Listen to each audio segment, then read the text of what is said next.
इस education platform पे मैं पंकज कटारिया आपका हार्दिक अभिनंदन करता हूं दोस्तों। देखिए दोस्तों, हमने कल बात की थी, यानी हमारा जो लास्ट वीडियो रहा था वो था मुद्रास्फीति को लेकर, और आज ये जो वीडियो है उसी मुद्रास्फीति का हम निचोड़ देखेंगे कि मुद्रास्फीति का उपाय क्या है रोकने का। और हमने कल यहीं पे रोका था। कल वाले वीडियो में देखिए हमने मुद्रास्फीति के अर्थ को समझा था, फिर साथ में हमने इसके प्रकार देखे थे, फिर हमने इसके कारण पढ़े थे, और फिर लास्ट में आपको मैंने मुद्रास्फीति के बारे में और भी कुछ बताया था। अब हम बात करेंगे मुद्रास्फीति को रोकने के उपाय क्या क्या होते हैं, यानी जब मुद्रास्फीति की अवस्था हो जाती है। और हमने पहले स्पष्ट कर लिया है कि मुद्रास्फीति होती क्या है।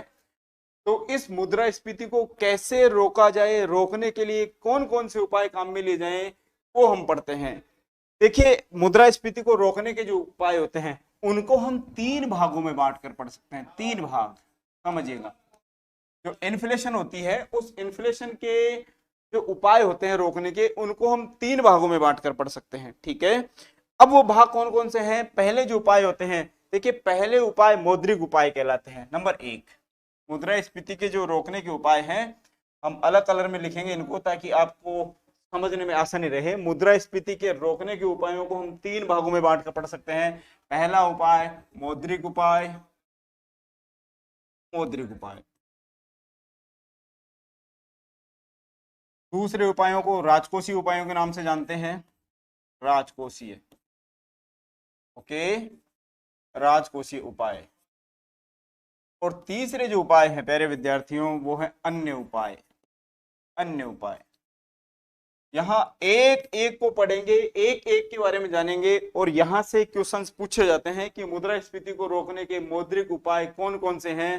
देखो, आप टीचर्स की तैयारी कर रहे हैं तो ऐसा विषय है ये आपका इकोनॉमिक्स, जिसमें मैं कहूँ जब तक आप कॉन्सेप्ट नहीं समझते हैं तब तक ये चीजें क्लियर नहीं हो पाती हैं। तो इसको हम कॉन्सेप्ट के तरीके से ही समझेंगे, बिल्कुल स्लो तरीके से पढ़ेंगे इसको। थोड़ा दिमाग को स्थिर रखते हुए ध्यान दीजिएगा आप। मुद्रास्फीति को रोकने के उपायों को हम 3 भागों में बांट कर पढ़ सकते हैं। पहला है मौद्रिक उपाय, यस मॉनेटरी हम कह सकते हैं उपाय जो होते हैं। दूसरे उपाय फिस्कल, जिसे हम राजकोषीय उपाय कहते हैं। और अदर जो उपाय हैं हम कह सकते हैं दूसरे जो उपाय हैं वो भी हम काम में लेते हैं। ये जो मौद्रिक उपाय हैं इनको हम एक एक करके पहले स्पष्ट करते हैं। मौद्रिक उपाय, ठीक है, यहाँ अलग पेज ले लेते हैं इसके लिए। मौद्रिक उपाय, पहले उपाय मौद्रिक उपाय। मौद्रिक उपाय यानी मुद्रास्फीति को रोकने के लिए कौन कौन से मौद्रिक उपाय काम में लिए जाते हैं। देखिए, हमने शुरू में ये देखा था कि जो भारत है उस भारत में केंद्रीय बैंक की भूमिका निभाता है आरबीआई, और इस आरबीआई द्वारा एक नीति अपनाई जाती है भारत में। और नीति वो क्या कहलाती है? वो नीति कहलाती है मौद्रिक नीति। यानी भारत में मौद्रिक नीति बनाने का काम कौन सा बैंक करता है? रिजर्व बैंक करता है, आरबीआई करता है। आरबीआई क्या करता है? मौद्रिक उपायों में, यानी मुद्रास्फीति को रोकने के लिए जो उपाय काम में लेता है मौद्रिक उपाय, उसमें मेजर रूप से 3 तरीके की विधियां काम में लेता है। पहला हम कह सकते हैं कि मुद्रा की मात्रा को, मुद्रा मात्रा, यस, जो मनी होती है उसकी क्वांटिटी को कभी घटाने का प्रयास करता है कभी बढ़ाने का। मुद्रा मात्रा, मुद्रा मात्रा में कमी या वृद्धि करना।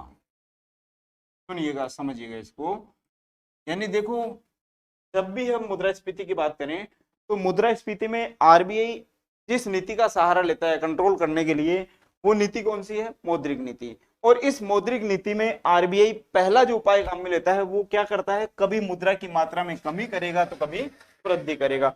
दूसरा उपाय जो आरबीआई काम में लेता है, यानी सेकंड जो हम कह सकते हैं उपाय जो है आरबीआई काम में लेता है, वो उपाय कौन सा है? साख नियंत्रण। साख नियंत्रण, समझिएगा, साख नियंत्रण। साख नियंत्रण, अभी इनको हम एक एक करके स्पष्ट करेंगे। और साख नियंत्रण के साथ में तीसरा जो उपाय है वो दोस्तों एक इंपॉर्टेंट उपाय है जिसे विमुद्रीकरण के नाम से जाना जाता है। विमुद्रीकरण, विमुद्रीकरण, विमुद्रीकरण। इनको अब आप थोड़ा विशेष गौर से समझने का प्रयास कीजिएगा। हमने कहा आरबीआई अपनी मौद्रिक नीति के माध्यम से मुद्रा की मात्रा को कभी ज्यादा करने का प्रयास करेगा तो कभी कम करने का प्रयास करेगा, यानी कभी मुद्रा की मात्रा में परिवर्तन करेगा, कभी साख नियंत्रण के उपायों का सहारा लेगा और कभी मुद्रा का विमुद्रीकरण करेगा। ये तीन उपाय मौद्रिक नीति के तहत काम में लिए जाते हैं। किसके लिए? मुद्रास्फीति को कंट्रोल करने के लिए। That is clear. अब हम इसमें आगे बढ़ते हैं कि आरबीआई मुद्रा की मात्रा में कमी करके किस प्रकार से मुद्रास्फीति को कंट्रोल करता है। पहले उपाय में आप थोड़ा गौर करके देखिएगा। देखिए, मैंने कहा था जब हम शुरू में मुद्रास्फीति के कारण पढ़ रहे थे तब हमने ये देखा था कि जो आरबीआई है वो मुद्रास्फीति जब हो जाती है तो मुद्रास्फीति की अवस्था में होता क्या है, एक्चुअल में मुद्रा की मात्रा बढ़ जाती है। अर्थव्यवस्था में जो मुद्रा है उसकी मात्रा बढ़ जाती है, यानी लोगों के पास मुद्रा का स्तर ज्यादा हो जाता है, मुद्रा ज्यादा हो जाती है। That is clear. अब हम बात करें कि आरबीआई कैसे इस मुद्रा को कम करने का प्रयास करेगा। देखिए, आरबीआई क्या करता है दोस्तों, मुद्रा की मात्रा को कम करने के लिए कठोर मौद्रिक नीति का सहारा लेने लगता है। कठोर मौद्रिक नीति यानी आरबीआई क्या करने लगता है, मुद्रा की मात्रा कम करने के लिए, क्योंकि मुद्रास्फीति में आपने समझा, आपने जाना कि मुद्रास्फीति में होता क्या है। मुद्रास्फीति की अवस्था में मार्केट में मुद्रा की जो मात्रा है, मुद्रा का फैलाव हो जाता है। और फैलाव की अवस्था में क्या होने लगता है, फैलाव की अवस्था में हम कहें जब लोगों के पास जो मुद्रा ज्यादा हो जाएगी ना तो उस समय वस्तुओं की कीमतें बढ़ने लगती हैं। और ऐसी अवस्था में आरबीआई क्या करता है, कठोर मौद्रिक नीति काम में लेता है।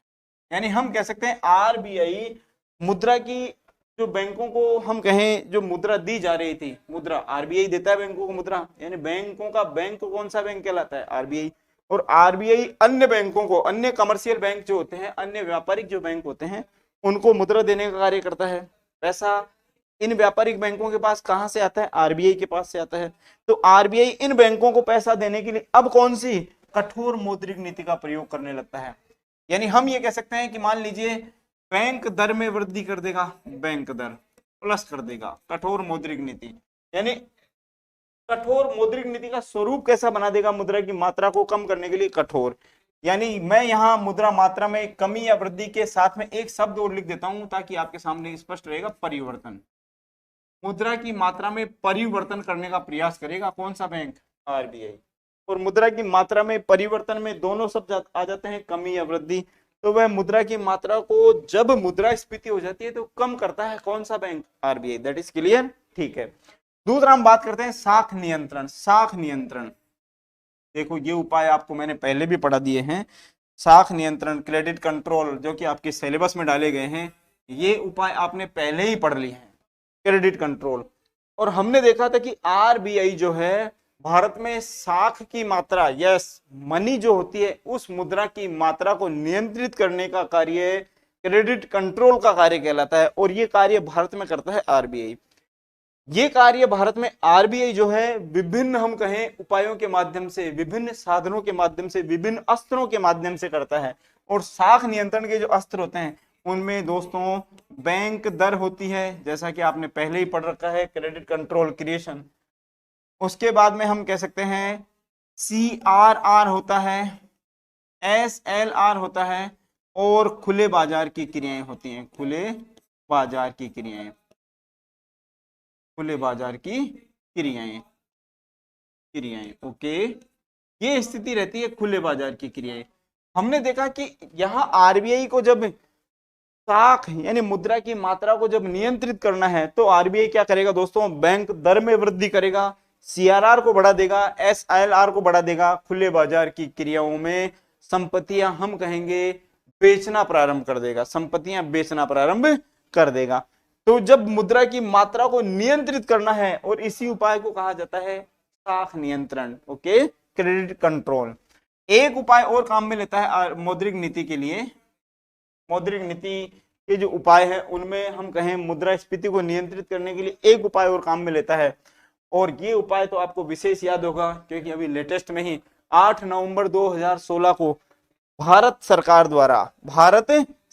द्वारा ये विमुद्रीकरण वाला कार्य किया गया था। और इस विमुद्रीकरण वाले कार्य में मोदी जी ने घोषणा की थी, आपको याद होगा, ये कोई ज्यादा विशेष पुरानी बात नहीं है।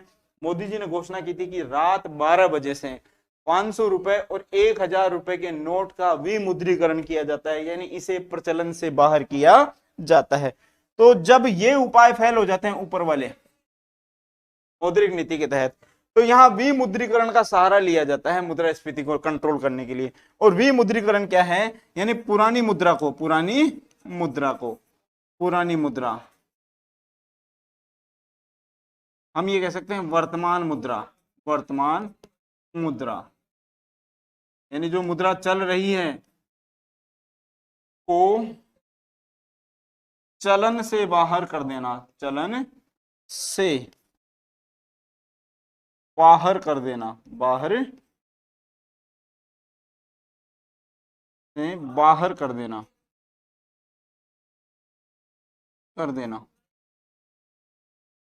बाहर कर देना, समझिएगा इसको। यानी पुरानी मुद्रा हम ये भी कह सकते हैं जो मुद्रा वर्तमान में चल रही है उसको चलन से बाहर करने की जो प्रक्रिया है उसे विमुद्रीकरण के नाम से जाना जाता है। और ये आपके नॉलेज में अभी है कि कुछ समय पहले हम कह सकते हैं 8 नवंबर 2016 को भारत सरकार द्वारा 500 रुपए और 1000 रुपए की जो मुद्रा उस समय चल रही थी इसका विमुद्रीकरण कर दिया गया था, के नोट का विमुद्रीकरण किया गया,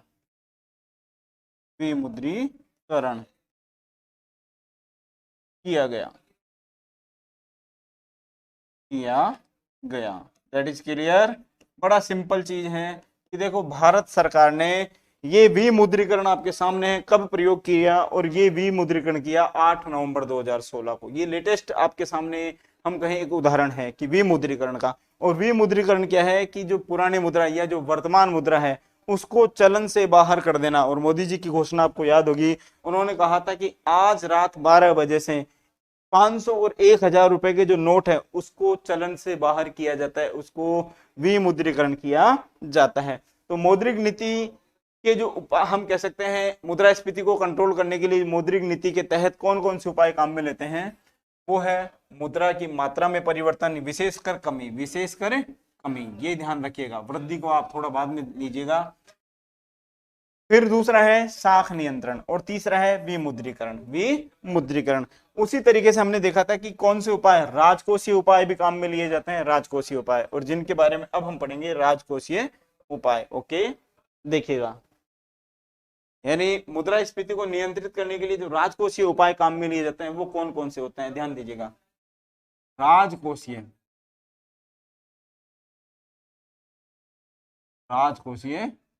उपाय, ध्यान दीजिएगा प्यारे विद्वान साथियों। यानी मुद्रास्फीति को नियंत्रित करने के लिए देखो आरबीआई ने अपनी भूमिका निभाई, क्योंकि मौद्रिक नीति बनाने का दायित्व किसका होता है भारत में, आरबीआई का, रिजर्व बैंक ऑफ इंडिया का।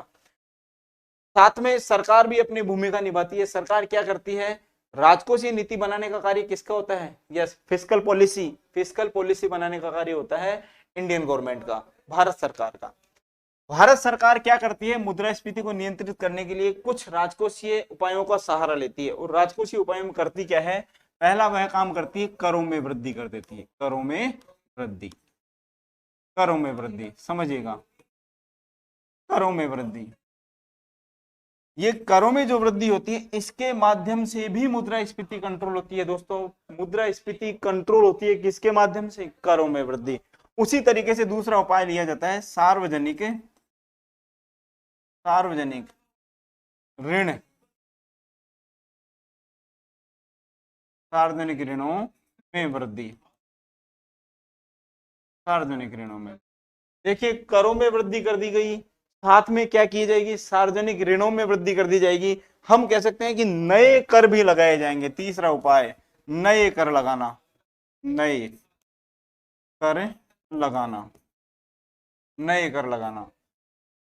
कर जो लगाए जाते हैं उनके माध्यम से भी क्या होता है, वही चीज होती है कि नए कर, अभी एक एक चीज को हम स्पष्ट करेंगे कि नए करों से होता क्या है। हम ये कह सकते हैं जो पैसा जनता के पास बच रहा था वो पैसा अब करों के रूप में किसके पास आ जाएगा, सरकार के पास आ जाएगा। नेक्स्ट उपाय है अधिमूल्यन, अधिमूल्यन। अभी बताएंगे अधिमूल्यन क्या होता है। अधिमूल्यन, उसके साथ में हम ये कह सकते हैं कि व्यय जो होते हैं, गवर्नमेंट के जो व्यय होते हैं, गवर्नमेंट के जो खर्चे होते हैं, उनमें कमी की जाती है। सार्वजनिक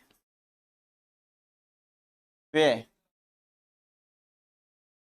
व्यय में कमी, सार्वजनिक व्यय में कमी। ये कुछ उपाय थे जिनके माध्यम से हम ये कह सकते हैं कि जो सरकार है वो मुद्रास्फीति को कंट्रोल करने का प्रयास करती है। एक उपाय और हम लिख सकते हैं, महत्वपूर्ण उपाय है, क्योंकि मैंने आपको बताया था कि भारत में मुद्रास्फीति का सबसे बड़ा कारण क्या होता है, घाटे की वित्त व्यवस्था। और इसी घाटे की वित्त व्यवस्था में कमी करके सरकार राजकोषीय नीति को, हम ये कह सकते हैं सरकार मुद्रास्फीति को नियंत्रित करने का प्रयास करती है। वो है घाटे की वित्त व्यवस्था, घाटे की वित्त व्यवस्था।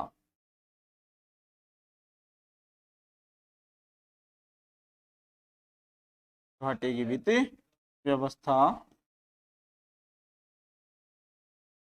को कम करना, घाटे की वित्त व्यवस्था को कम करना। समझिएगा विद्वान साथियों, देखो आप थोड़ा, हम ये कहें दिमाग लगा के देखिएगा इसको। हमने कहा राजकोषीय जो उपाय होते हैं, उन राजकोषीय उपायों में आपको ये पता है राजकोषीय नीति कौन बनाता है, सरकार बनाती है। और सरकार यहाँ मुद्रास्फीति को कंट्रोल करने के लिए जो भूमिका निभाती है वो इन्हीं राजकोषीय उपायों से निभाती है। सरकार करती क्या है, सरकार देखो राजकोषीय उपायों में सबसे पहला काम करती है, करों में वृद्धि करती है। यानी अगर किसी समय किसी कर की दर 5% है, तो हम ये कहेंगे कि 100 रुपए में 5 रुपए कहाँ जाएंगे, टैक्स के रूप में जाएंगे। और अब अगर सरकार क्या करे, इस टैक्स की दर बढ़ाकर कितनी कर दे, 18%, तो 100 रुपए में से 18 रुपए कहाँ जा रहे हैं, टैक्स के रूप में जा रहे हैं। तो जो पैसा जनता के पास बच रहा था, यानी जिस मुद्रा की मात्रा जनता के पास बढ़ रही थी, वो पैसा कहाँ चला जाएगा, गवर्नमेंट के पास चला जाएगा।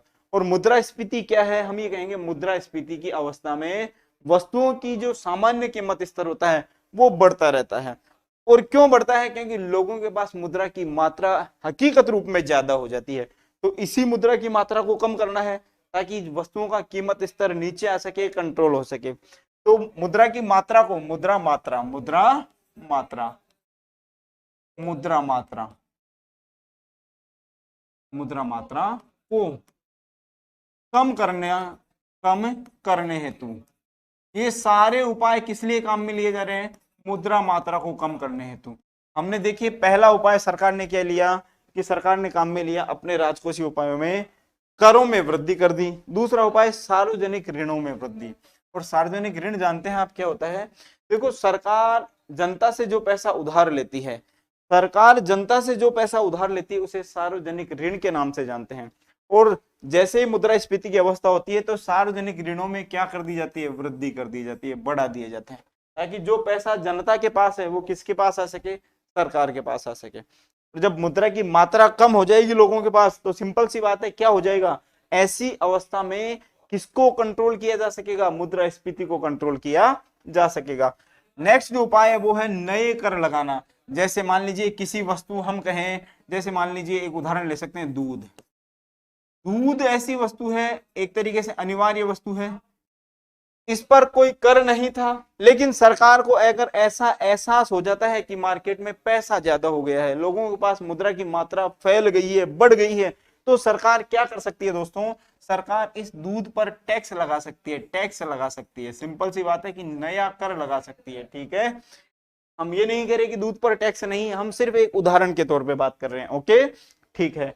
अधिमूल्यन, ये वेरी इंपॉर्टेंट, इसको विशेष ध्यान रखिएगा। अधिमूल्यन क्या होता है, ये देखो अधिमूल्यन क्या होता है कि जानबूझकर अपनी मुद्रा का मूल्य, जानबूझकर, इसको मैं नोट डाउन किए देता हूं, जानबूझकर, जानबूझकर, जानबूझकर स्वयं की मुद्रा का मूल्य, स्वयं की मुद्रा का मूल्य अन्य देश, अन्य अन्य देश अन्य देश की मुद्रा की तुलना में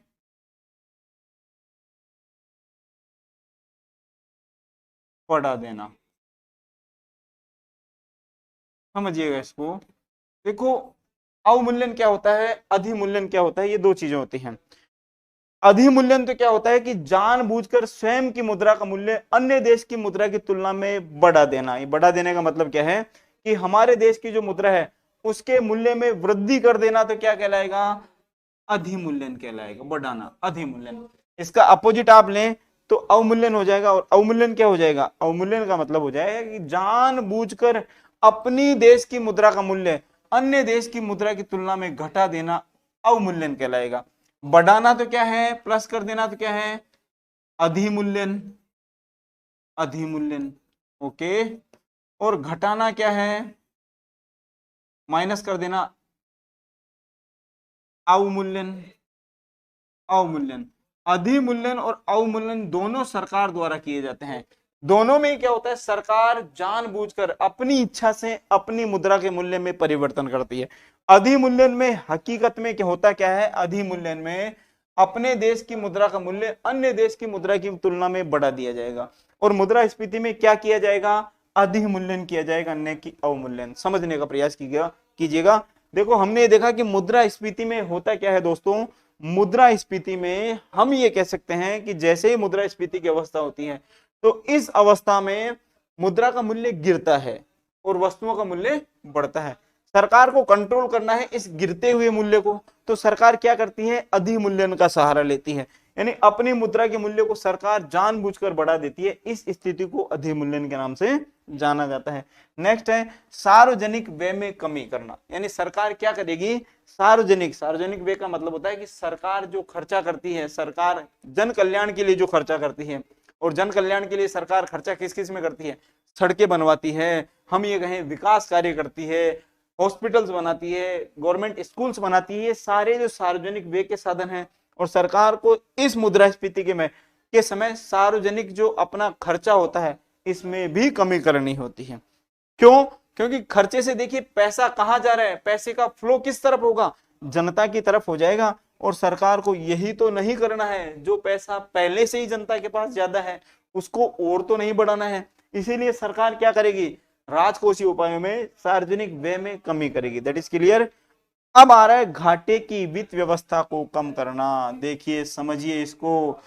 घाटे की वित्त व्यवस्था, मैंने आपको बताया था कि नए नोट छापना, यानी नए नोट छापकर अपना जो घाटा हो रहा है उसको कम करना घाटे की वित्त व्यवस्था कहलाती है। नए नोट छापकर, सॉरी, ये कह सकते हैं कि नए नोट छापने की जो प्रक्रिया होती है वो घाटे की वित्त व्यवस्था के नाम से जानी जाती है। और सरकार को यही नहीं करना होता है मुद्रास्फीति में। मुद्रास्फीति में सरकार को नए नोट जितना कम हो सके उतना छापना होता है। That is clear. ठीक है, आगे बढ़ते हैं हम। देखिएगा, तो ये कुछ उपाय थे, राजकोषीय उपाय, जो सरकार मुद्रास्फीति को कंट्रोल करने के लिए अपनाती है। अब हम एक तीसरा उपाय पढ़ेंगे, अन्य उपाय। अन्य उपाय, ये अन्य उपाय हम ये कह सकते हैं कि सरकार कुछ ऐसे उपाय जो ना तो मौद्रिक नीति में आते हैं, ना ही किस में आते हैं, राजकोषीय फिस्कल पॉलिसी में आते हैं। ये अदर हम कह सकते हैं, क्रेडिट हम कह सकते हैं, जो मनी इन्फ्लेशन होती है उसको कंट्रोल करने के उपाय होते हैं।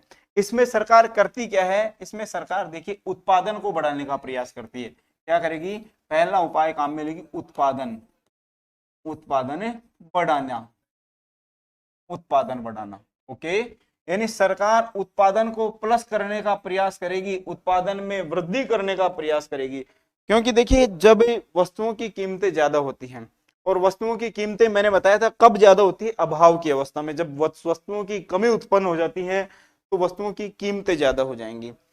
सरकार इन कीमतों को कंट्रोल करने के लिए क्या करेगी, उत्पादन में वृद्धि करने का प्रयास करेगी। साथ में सरकार दूसरा उपाय काम में लेगी, आयात जो होते हैं, यस, इंपोर्ट जो होते हैं, आयात में वृद्धि। यानी विदेशों से जो वस्तुएं मंगवाई जाती हैं उसे आयात के नाम से जाना जाता है। और इस मुद्रास्फीति की अवस्था में सरकार आयात में वृद्धि करने का प्रयास करती है। ठीक है। और लास्ट उपाय है बचतों को प्रोत्साहन, बचत को प्रोत्साहन। बचत को प्रोत्साहन। इस अवस्था में सरकार बचत को प्रोत्साहन देने का कार्य भी करती है, यानी सरकार बचतें बढ़ाने का प्रयास करती है। जैसे ही बचतें बढ़ जाती हैं, मान लीजिए कोई व्यक्ति 100 रुपए की इनकम कर रहा है, यानी उसकी आय कितनी है, 100 रुपए। आय y बराबर, हम इकोनॉमिक्स में y से मतलब लेते हैं इनकम, y बराबर 100। मान लीजिए आय कितनी है, 100 रुपए। इस 100 रुपए जब आय है तो इसमें से व्यक्ति, हम ये कहें अगर 80 रुपए खर्च कर रहा है तो उसकी बचत कितनी हो रही है, 20 रुपए। सरकार क्या करेगी, इस बचत को बढ़ाने का प्रयास करेगी। सरकार ऐसे कार्य करेगी कि व्यक्ति अपनी ये जो इनकम है इसमें से लगभग 50 रुपए ही खर्चा करे, 50 रुपए ही खर्चा करे, और कितने बचाने का प्रयास करे, 50 रुपए बचाने का प्रयास करें। जब बचत हो जाएगी तो बचत कहाँ जमा होगी, हम ये कह सकते हैं बैंकों में जमा होगी। दैट इज क्लियर कि बचत जमा कहाँ होती है, बैंकों में जमा होती है।